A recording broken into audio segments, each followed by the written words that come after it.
Hi guys! So the book I'm going to read to you today is called Encyclopedia Brown Boy Detective, and I'm going to read one case, one mystery case, and it's called the Case of Natty Nat.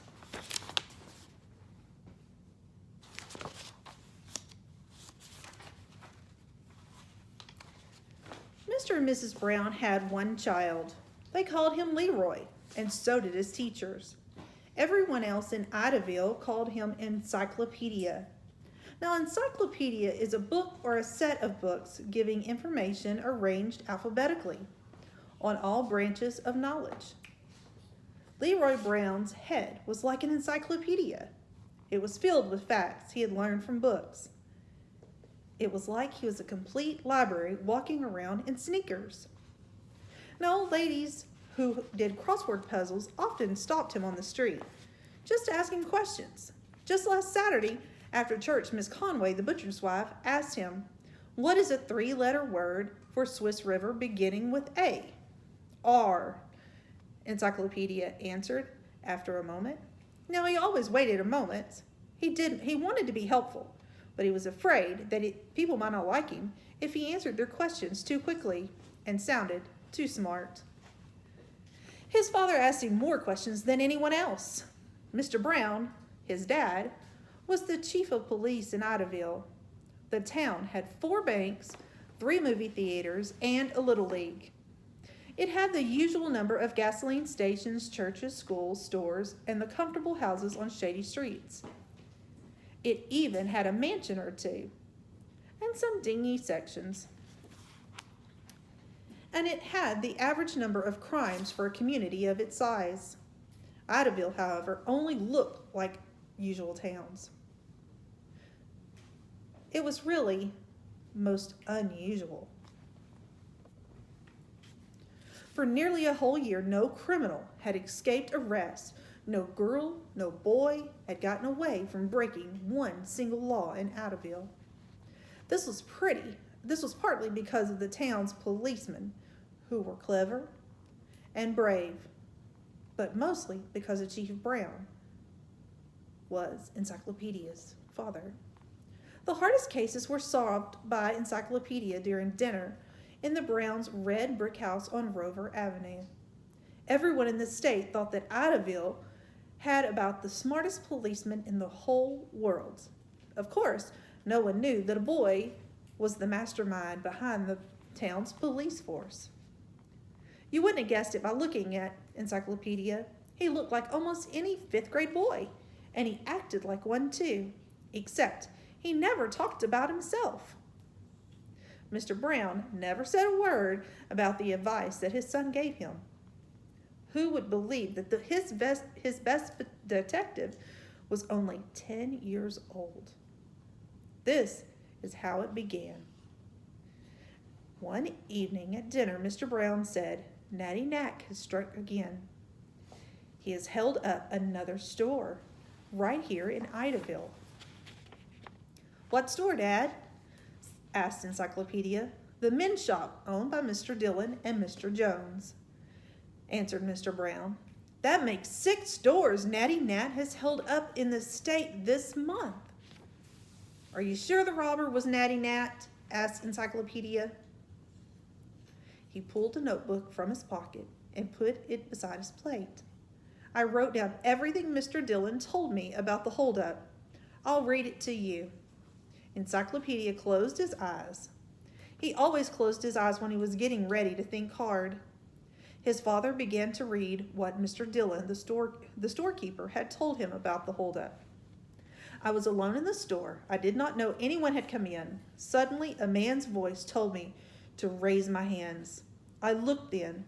I was face to face with a man the newspapers called Natty Nat.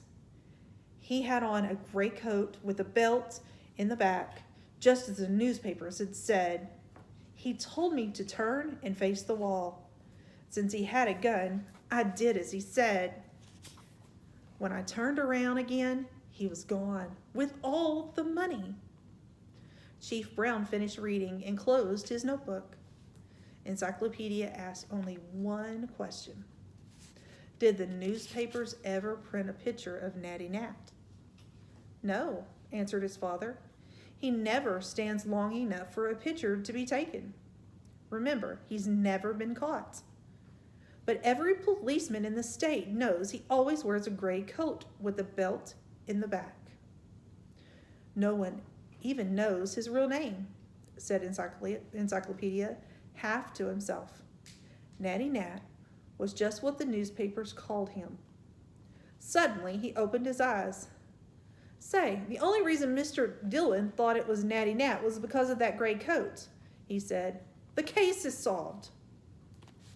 There's nothing to solve, objected Chief Brown. There is no mystery. Mr. Dillon was robbed. The holdup man was the same one who's been robbing the other stores in the state. Not quite, said Encyclopedia. There was no holdup at the men's shop. What do you mean? Exclaimed Mr. Brown. I mean Mr. Dillon wasn't robbed. Dad, he lied from the beginning to the end, answered Encyclopedia. Why should Mr. Dillon lie? Demanded his father. I guess he spent the money. He didn't want his partner, Mr. Jones, to know what it was missing, said Encyclopedia. So Mr. Dillon said he was robbed. Leroy, said his mother, please explain what you're saying. It's simple, Mom, said Encyclopedia. Mr. Dillon read about Natty Nat in the newspapers, so he knew Natty Nat always wore a gray coat with a belt in the back when he held up stores. Go on, Leroy, said Mr. Brown, leaning forward. Mr. Brown knew it would sound much better if he could blame his holdup on someone people have read about, said Encyclopedia. He said he knew it was Natty Nat because of the coat he wore. That could be true, Chief Brown said. That couldn't be true, Encyclopedia. Show you a picture. Go on, Leroy. Mr. Dillon never saw the back of the man who held him up. He said so himself, remember? Chief Brown frowned.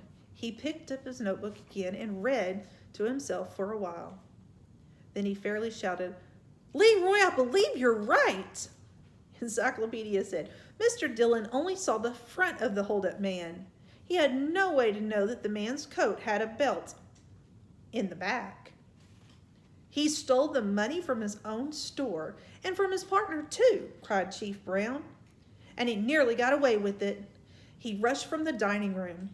Leroy, said Miss Brown, did you get this idea from a television program? No, said Encyclopedia. I got it from a book I read about Great Detective and his methods of observation. Well, said his mother proudly, this proves how important it is to listen carefully and watch closely. To train your memory, perhaps you will be the detective when you grow up. Mom, said Encyclopedia, can I have another piece of pie? Miss Brown sighed. She taught English in Idaville High School before her marriage. You may have another piece of pie, she said. I know y'all like it when I make y'all change can to may. Bye.